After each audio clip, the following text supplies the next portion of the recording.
लेकिन तोरे आजमगढ़ के ताई निरहुआ चमकाई। काहे कि जो चुनाव में आवल खाली चुनाव में आवल, चाहे जीते चाहे हारे, फिर 5 साल नजर ना आवल। यही से उन लोग के नाम दिले भगोड़ा नेता। कौन नेता? 19 में अखिलेश यादव जी जीत के भाग गए, अब 22 में धर्मेंद्र यादव हार के भाग गए। यही के भगोड़ा कहल जाला। जे उनके खातिर लड़ल भिड़ल मेहनत कैलस, ओकरे घरे कोनो सुख दुख पड़ल त न अखिलेश यादव लौकल न धर्मेंद्र यादव लौकल। यह दिनेश लाल यादव मिलना आजमगढ़ में।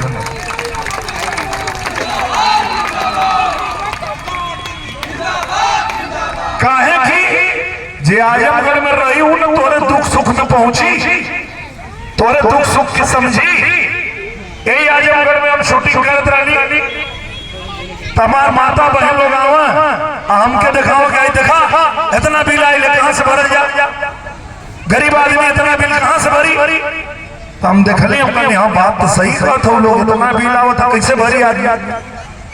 तो हम प्रधानमंत्री जी से जब मिलनी तो हम उनसे कहली कि हमारे जो गरीब लोग हैं मैं उनके बीच शूटिंग करता हूँ। आपने कहा था कि जाओ आजमगढ़ में रह के अपना काम करो और जनता जो मांग करे वो हमको आके बताओ।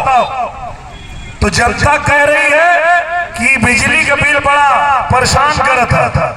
प्रधानमंत्री जी कहा ठीक है चलो हम आते हैं। प्रधानमंत्री जी आजमगढ़ आए और मंच से कहना कि चिंता मत करिए, आपके आजमगढ़ का सांसद फिर दिनेश लाल यादव हीरो बनेगा और आपके बिजली का बिल 0 बनेगा।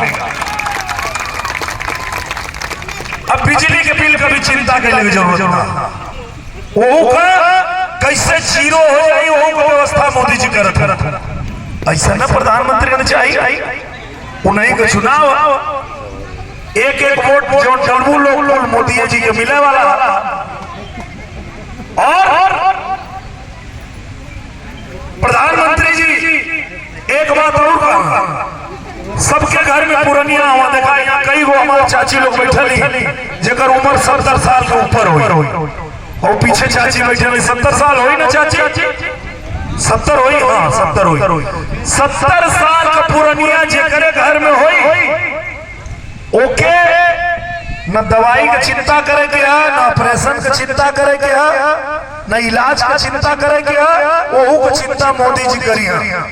चुनाव बाद प्रति वर्ष 5 लाख रुपया का कार्ड जितना 70 साल का हमारे बुजुर्ग हो उनके दिया जाए कि तो के जो भी इलाज करावे क्या कोनो जगह जाके इलाज कराला वो कार्ड दिखादा होगा तो आपको पैसा लगाओ की जरूरत ना, केहू के चिंता करे लगे वो जरूरत ना।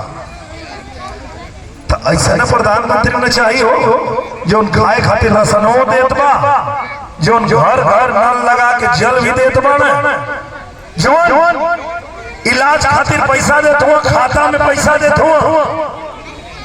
जब सारा सुविधा मोदी देत हो तो ओटवा के दियाई मोदी के दियाई, कहीं यार वर जाई तो समझा कि कुल गड़बड़ाई। काहे कि आजमगढ़ कमल खिलत रही तो खाता में पैसा मिलत रही। आजमगढ़ कमल खिलत रही, मुफ्त में राशन लइको खुल जाए।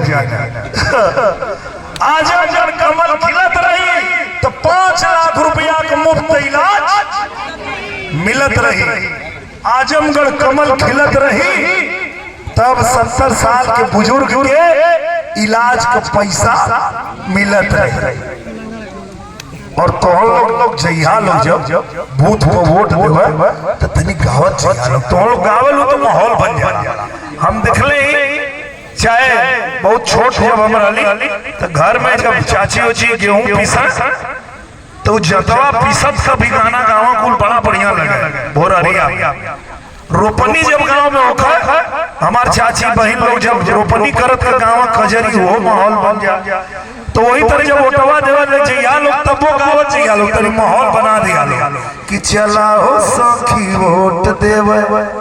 मान ला तू 7 बजे भोरे में तैयार हो गए तो आप सखी तैयार है ना, तो उनके उन्होंने तैयार कर दिया कि चला हो सखी वोट देवे, कमल निशान पर चला हो सखी वोट देवे। और जब डहर पकड़ के जइया लोग बूथ पर कहीं सपा वाला गुंडा पगड़ी बंदे लोग गइल तो गीतिया बदल गाड़ी गावे लगिया कि यही चोरावा लूटे रवन का बजी गई घंटी हो। गावे लोग गाड़ी हमारे भैया हम सुन ले, हम बहुत गाड़ी गावे लोग गैया कि चोरावा लूटे रवन का बजी गई घंटी हो। अब मोदी फिर से आवत बाणे लिखेला गारंटी हो। जैसे ही गारंटी देवो लोग ना वो धीरे से कपार पर से गमछा उतरिया को ना साइड हो गया कि चला घरे जा मर्द। जब जब मेहरारू को जितावत ही सो मोदी के तब उनके क्यों हरा ना पाई और कमल खिल जाई। और जब कमल खिल जाई तो समझना कि आजमगढ़ में आज तक जो ना भयल 1.5 साल में तब वहीं तो खाली बड़की कुल सड़किया चमकौलियां। जब 5 साल खातिर मौका मिली ना तो आई जो सड़किया देखत हुआ लोग गाँवे रोड चक रोड बनवाएंगे, केहू जो किया नहीं करके दिखाएंगे।